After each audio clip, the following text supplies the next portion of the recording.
Hello students, നമ്മൾ ഇന്ന് Indian ഇക്കോണമിയുടെ first ചാപ്റ്ററിന്റെ തന്നെ സെക്കൻഡ് പാർട്ടാണ് നമ്മൾ പഠിക്കാൻ പോകുന്നത്.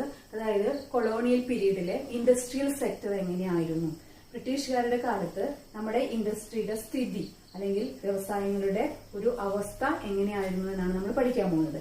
അപ്പോൾ during the British period industry did not develop. ഒരിക്കലും തന്നെ ഇൻഡസ്ട്രിയൽ മേഖല അല്ലെങ്കിൽ വ്യവസായ മേഖല ഒട്ടും തന്നെ ഡെവലപ്പ് ചെയ്തിട്ടുണ്ടായിരുന്നില്ല. അതിന്റെ പ്രധാനപ്പെട്ട കാരണങ്ങൾ പറയുന്നത് നമ്മൾ കഴിഞ്ഞ ക്ലാസ്സിൽ പഠിച്ച ടു ഫോൾഡ് ഒബ്ജക്റ്റീവ്സ്, ബ്രിട്ടീഷുകാരുടെ രണ്ട് ഒബ്ജക്റ്റീവ്സ് നമ്മൾ പഠിച്ചതായിരുന്നു. എന്തൊക്കെയായിരുന്നു ഒബ്ജക്റ്റീവ്സ്? ഒന്നാമത്തത്, India became an exporter of raw materials. India ഒരു എക്സ്പോർട്ടർ, റോ മെറ്റീരിയൽ കയറ്റി അയക്കുന്ന ഒരു കൺട്രി ആയിട്ട് മാറുകയും അതോടൊപ്പം തന്നെ India became an importer of finished goods. ബ്രിട്ടീഷുകാര് നിർമ്മിച്ച ഫിനിഷ്ഡ് പ്രൊഡക്ട്സിന്റെ ഒരു മാർക്കറ്റായിട്ട് ഇന്ത്യ മാറി എന്ന് നമ്മൾ കഴിഞ്ഞ ക്ലാസ്സിൽ പഠിച്ചതാണ്. അപ്പോൾ ഇത് തന്നെയാണ് ഒന്നാമത്തെ കാരണം. ഇൻഡസ്ട്രിയൽ സെക്ടർ നശിക്കാനായിട്ടുള്ള ഒന്നാമത്തെ കാരണം ഇതാണ് പറയുന്നത്. അതായത് ഇന്ത്യയിൽ നിന്നും ഫുൾ അസംസ്കൃത വസ്തുക്കൾ ബ്രിട്ടനിലേക്ക് കയറ്റിക്കൊണ്ടു പോവുകയും അതേപോലെ തന്നെ അവിടെ ഉണ്ടാക്കുന്ന മെഷീൻ മെയ്ഡ് ഗുഡ്സിനെ ഇവിടെ കൊണ്ടുവന്ന് വിൽക്കുകയും ചെയ്യുന്ന, അതായത് ഇന്ത്യയെ ഒരു മാർക്കറ്റായിട്ട് ഇവർ കണ്ടു. അപ്പൊ എന്താണ് ഉണ്ടായെന്ന് വെച്ചാൽ, നമുക്ക് അറിയാം നമ്മുടെ handicraft industries, well known handicraft industries നമുക്ക് ഉണ്ടായിരുന്നു. ഹാൻഡിക്രാഫ്റ്റ് ഇൻഡസ്ട്രീസ് എന്ന് പറഞ്ഞാൽ കരകൗശല വസ്തുക്കളാണ്. ഇതെല്ലാം കൈകൊണ്ട് നിർമ്മിക്കുന്നവയാണ്. കൈകൊണ്ട് നിർമ്മിക്കുന്നവർക്ക് എപ്പോഴും വില കൂടുതലാണ്. മെഷീൻ മെയ്ഡ് ഗുഡ്സിന് വില കുറവാണ്. ഈ രണ്ട് കമ്മോഡിറ്റി തമ്മിൽ ഒരു കോമ്പറ്റീഷൻ മാർക്കറ്റിൽ വന്നു കഴിഞ്ഞാൽ ഏത് കമ്മോഡിറ്റി മാത്രമേ വിറ്റഴിക്കാൻ പറ്റുന്നുള്ളൂ? ചീപ്പർ ആയിട്ടുള്ള മെഷീൻ മെയ്ഡ് ഗുഡ്സ് മാത്രമേ അതിന് ഡിമാൻഡ് ഉണ്ടായിട്ടുള്ളൂ. അപ്പോൾ ഹാൻഡിക്രാഫ്റ്റ് ഇൻഡസ്ട്രീസിന്റെ അതിന്റെ ഹാൻഡിക്രാഫ്റ്റ് ഗുഡ്സിന്റെ ഡിമാൻഡ് വല്ലാതെ കുറയുകയും അത് ഹാൻഡിക്രാഫ്റ്റ്സ് ഡിക്ലൈൻ ചെയ്യാനായിട്ട് കാരണമാവുകയും ചെയ്തു. Indian handicraft industries declined during the colonial period. പിന്നെ അടുത്തതായിട്ട് പറയുന്ന low growth rate. Industrial growth rate വളരെ കുറവായിരുന്നു.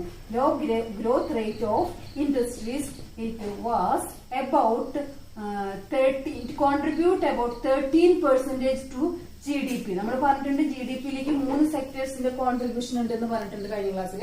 അഗ്രികൾച്ചർ അല്ലെങ്കിൽ പ്രൈമറി സെക്ടറിന്റെ കോൺട്രിബ്യൂഷൻ, ഇൻഡസ്ട്രി അല്ലെങ്കിൽ സെക്കൻഡറി സെക്ടർ, ടെർഷറി സെക്ടർ അല്ലെങ്കിൽ സർവീസ് സെക്ടറിന്റെ കോൺട്രിബ്യൂഷൻ. ഈ 3 മേഖലകളുടെ കോൺട്രിബ്യൂഷൻ കൂടുമ്പോഴാണ് എന്തുണ്ടാവുന്നത്? GDP അതല്ലെങ്കിൽ നമ്മുടെ നാഷണൽ ഇൻകം ഉണ്ടാവുന്നത്. അപ്പോ low growth rate of industrial sector during the colonial period was only 13%. GDP-യുടെ 13% മാത്രമാണ് ഏത് സെക്ടറിൽ നിന്നും വന്നിട്ടുള്ളൂ? ഇൻഡസ്ട്രിയൽ സെക്ടറിൽ നിന്ന് വന്നിട്ടുള്ളൂ. Low growth rate of industrial sector, it contribute only 13% to GDP. GDP-യിലേക്ക് എത്ര മാത്രമേ കോൺട്രിബ്യൂട്ട് ചെയ്തിട്ടുണ്ടായുള്ളൂ? Only 30% contribute to GDP. Then during that period, cotton textiles were concentrated on. Cotton textile industries were concentrated in Maharashtra and Gujarat. മഹാരാഷ്ട്രയിലും ഗുജറാത്തിലും cotton textile industries ഉണ്ടായിരുന്നു. പിന്നെ അടുത്തതായിട്ട് പറയുന്നത് സ്റ്റീൽ ഇൻഡസ്ട്രീസ്. സ്റ്റീൽ ഇൻഡസ്ട്രീസ് എന്ന് പറഞ്ഞിട്ടുണ്ടെങ്കിൽ അയേൺ ആൻഡ് സ്റ്റീൽ ഇൻഡസ്ട്രീസ് ആണ്. അതായത് ക്യാപിറ്റൽ ഗുഡ് ഇൻഡസ്ട്രിയാണ്. അപ്പൊ ഇതിനെ കുറിച്ച് പറയുമ്പോൾ നമുക്ക് ഒരു കാര്യം പ്രത്യേകമായിട്ട് പറയാനുണ്ട്.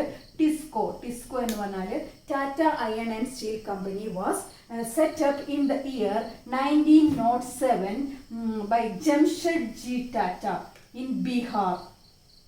Jamshedji Tata in Bihar, the Tisco Tata Iron and Steel Company was set up. This steel industry or iron and steel industry, otherwise called as basic and key industry. Capital good industry ആണ്.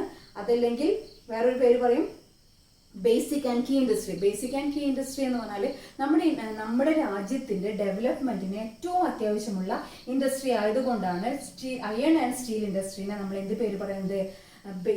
Basic and key industry എന്ന് പറയുന്നത്.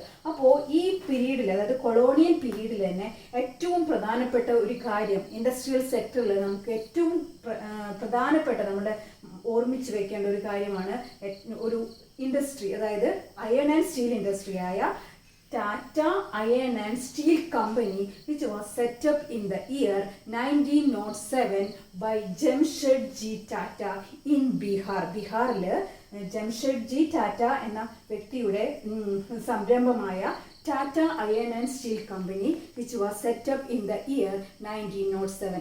അപ്പോൾ നമുക്ക് പറയാൻ പറ്റും colonial പീരീഡിൽ തന്നെ പതുക്കെ പതുക്കെ നമ്മുടെ സ്റ്റീൽ ഇൻഡസ്ട്രീസ് എല്ലാം ഡെവലപ്പ് ചെയ്തു. നമ്മൾ പറയുന്നു കോട്ടൺ ടെക്സ്റ്റൈൽസ് ഉണ്ടായിരുന്നു, ജൂട്ട് ഇൻഡസ്ട്രി, ഷുഗർ, പിന്നെ പ്രഷ്യസ് മെറ്റൽ, ഹാൻഡിക്രാഫ്റ്റ് ഇൻഡസ്ട്രി, ഇങ്ങനെ കുറച്ച് ഇൻഡസ്ട്രികൾ മാത്രമേ ഉണ്ടായിരുന്നുള്ളൂ എന്ന് പറയുന്നു. അതോടൊപ്പം തന്നെ പതുക്കെ പതുക്കെ ഇന്ത്യയിൽ സ്റ്റീൽ ഇൻഡസ്ട്രീസ് ഒക്കെ ഡെവലപ്പ് ചെയ്യാൻ തുടങ്ങി.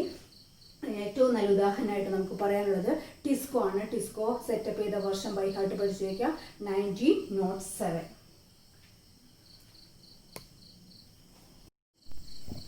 Jamshedji Tata set up TISCO in 1907. It contributed substantially to India's industrialization. നമ്മുടെ ഇന്ത്യയിലെ ആദ്യത്തെ ഒരു ബേസിക് ആൻഡ് കീ ഇൻഡസ്ട്രി ആയ അയൺ ആൻഡ് സ്റ്റീൽ ഇൻഡസ്ട്രിക്ക് ഏറ്റവും ബെസ്റ്റ് ഉദാഹരണമായിട്ട് പറഞ്ഞു TISCO. It was set up in the year 1907 under the leadership of Jamsetjee Tata in Bihar. ഇത് ഇൻഡസ്ട്രിയലൈസേഷന് വളരെയധികം സംഭാവന നൽകിയ ഒരു ഇൻഡസ്ട്രിയൽ സംരംഭം, ഒരു ഇൻഡസ്ട്രിയൽ ഓർഗനൈസേഷൻ ആണ് TISCO, Tata iron and steel company. Then next point, post Second World War. Second World Warന് ശേഷം it witnessed the growth of industries like cement, sugar and paper. പിന്നെയും കുറച്ചുകൂടി ഇൻഡസ്ട്രീസ് ഒക്കെ ഡെവലപ്പ് ചെയ്യാൻ ഇന്ത്യയിൽ പോസ്റ്റ് വേൾഡ് വാർ എന്ന് പറഞ്ഞിട്ടുണ്ടെങ്കിൽ second world വാറിന് ശേഷം പിന്നെ ഏതൊക്കെ ഇൻഡസ്ട്രീസ് ആണ് വന്നത്? Cement, sugar and paper. Then British neglect the growth of capital good industries. ബ്രിട്ടീഷുകാർ എപ്പോഴും ക്യാപിറ്റൽ ഗുഡ് ഇൻഡസ്ട്രീസിന്റെ ഗ്രോത്തിനെ നെഗ്ലക്ട് ചെയ്യാണ്. നെഗ്ലക്ട് എന്ന് പറഞ്ഞാൽ അവരൊട്ടും തന്നെ ഇമ്പോർട്ടൻസ് കൊടുത്തില്ല ക്യാപിറ്റൽ ഗുഡ് ഇൻഡസ്ട്രീസിന്റെ ഡെവലപ്മെന്റ്. എന്താണെന്ന് വെച്ചിട്ടുണ്ടെങ്കിൽ അത്തരത്തിലുള്ള ഇൻഡസ്ട്രിയാണ് ഒരു ഇക്കോണമിയുടെ ഡെവലപ്മെന്റിന് ഏറ്റവും കൂടുതൽ സംഭാവന നൽകുന്നത്. പക്ഷെ അത്തരത്തിലുള്ള ഒരു ഇൻഡസ്ട്രി, ക്യാപിറ്റൽ ഗുഡ് ഇൻഡസ്ട്രിയുടെ വളർച്ചയെ ആര് കണക്കിലാക്കിയിരുന്നില്ല? ബ്രിട്ടീഷുകാർ ഒട്ടും തന്നെ വിലക്കെടുത്തിരുന്നില്ല, അവരതിനെ നെഗ്ലക്ട് ചെയ്യുകയാണ് ചെയ്തത്. പിന്നെ നമ്മൾ ലാസ്റ്റ് പറയാണ് contribution of industry to GDP was very low. It was only 13%. GDPയിലേക്ക് ഇൻഡസ്ട്രിയൽ സെക്ടറിന്റെ കോൺട്രിബ്യൂഷൻ എന്ന് പറയുന്നത് വളരെ ചെറിയൊരു കോൺട്രിബ്യൂഷൻ മാത്രമേ ഉണ്ടായിരുന്നുള്ളൂ. It was only 13%. അപ്പോൾ ഇത്രയും കാര്യങ്ങളാണ് നമ്മൾ ഇൻഡസ്ട്രിയൽ സെക്ടറിൽ പഠിക്കാനുള്ളത്. അപ്പോൾ ഇൻഡസ്ട്രിയൽ സെക്ടറിൽ നമ്മൾ പറഞ്ഞു industrial sector did not develop during the colonial period. Colonial പീരീഡിൽ ഇൻഡസ്ട്രികളൊന്നും തന്നെ ഡെവലപ്പ് ചെയ്തിട്ടില്ല. അതിൽ ആദ്യം നമ്മൾ പറഞ്ഞു 2 ഒബ്ജക്റ്റീവ്സ് ഉണ്ടായിരുന്നു ബ്രിട്ടീഷുകാർക്ക്. ഒന്ന്, ഇന്ത്യയിൽ നിന്ന് സകല റോ മെറ്റീരിയലും കടത്തിക്കൊണ്ട് പോവുക എന്നുള്ളതും പിന്നീട് ഇവിടെ നിന്ന് കൊണ്ടുപോകുന്ന റോ മെറ്റീരിയൽ ഉപയോഗിച്ച് അവർ ഫിനിഷ്ഡ് പ്രൊഡക്ട്സ് ഉണ്ടാക്കുകയും ആ പ്രൊഡക്ട്സ് മുഴുവൻ ഇന്ത്യയിൽ കൊണ്ടുപോയി വിറ്റഴിക്കുകയും ചെയ്തു. ഇതോടുകൂടി നമ്മുടെ ഹാൻഡിക്രാഫ്റ്റ് ഇൻഡസ്ട്രി നശിച്ചു. അതോടൊപ്പം നമ്മൾ പറയുന്ന ഹാൻഡിക്രാഫ്റ്റ് ഇൻഡസ്ട്രി നശിക്കുന്നതോടൊപ്പം തന്നെ ഒരു വലിയ പ്രോബ്ലം കൂടി നമ്മൾ ഫേസ് ചെയ്യുന്നുണ്ട്, മാസീവ് അൺഎംപ്ലോയ്മെന്റ്. അതായത് കുറെ പേര് തൊഴിലില്ലാത്ത ജനങ്ങളായിട്ട് മാറുകയാണ് ചെയ്യുന്നത്. അതൊരു വലിയ പ്രോബ്ലം ആണ്. ഹാൻഡിക്രാഫ്റ്റ് ഇൻഡസ്ട്രീസ് ഡിക്ലൈനോടൊപ്പം തന്നെ നമ്മൾ ഏത് കൂടി കൂട്ടിച്ചേർക്കണം?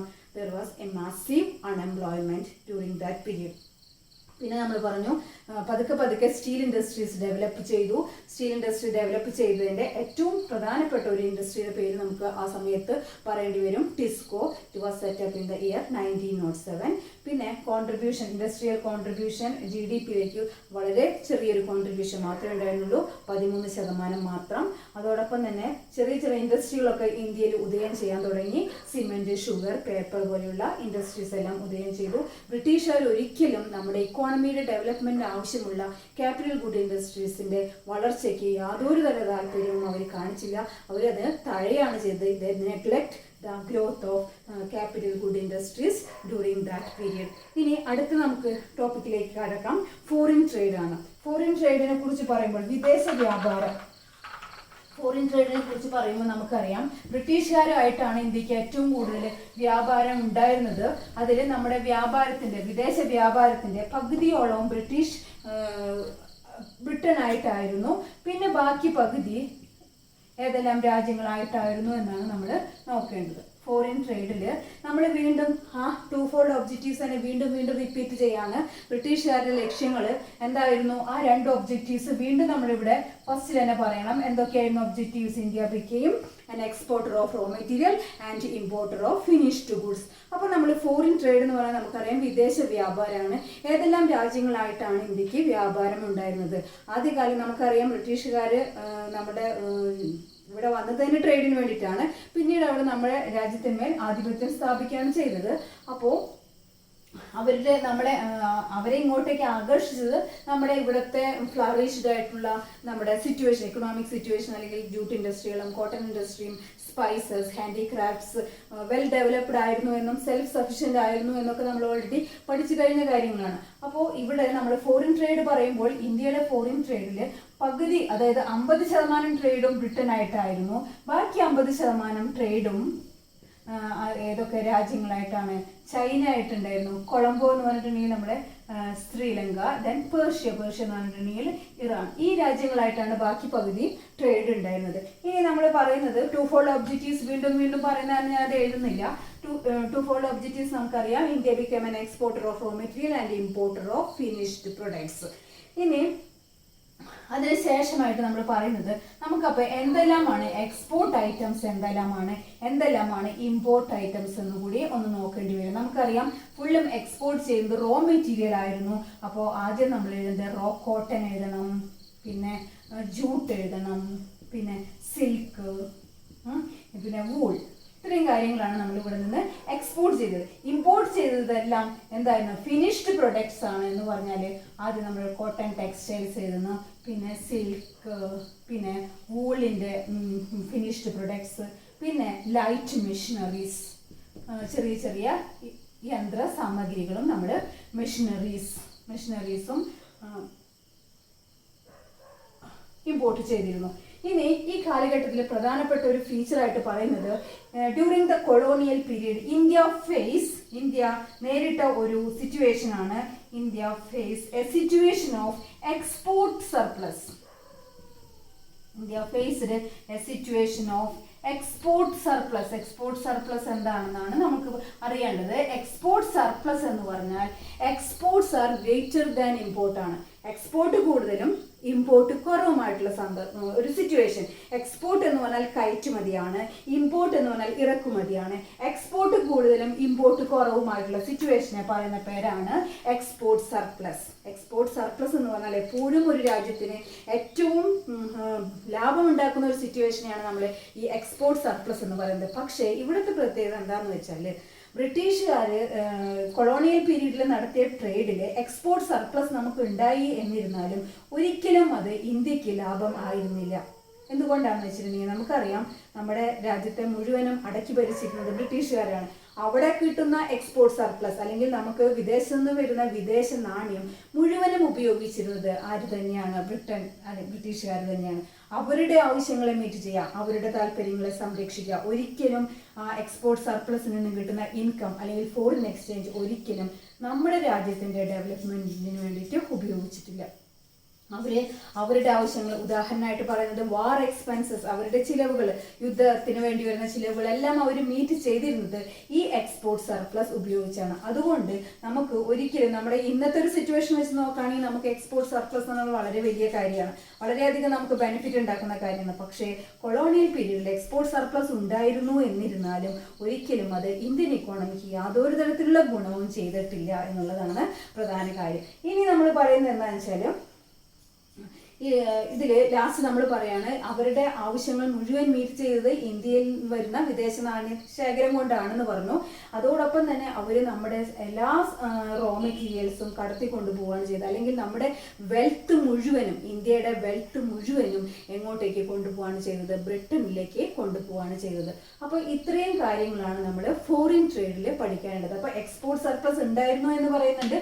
അതോടൊപ്പം തന്നെ നമ്മൾ പറയുന്നുണ്ട് എക്സ്പോർട്ട് സർപ്ലസ് എന്തിനു വേണ്ടിയിട്ടാണ് ഉപയോഗിച്ചത്?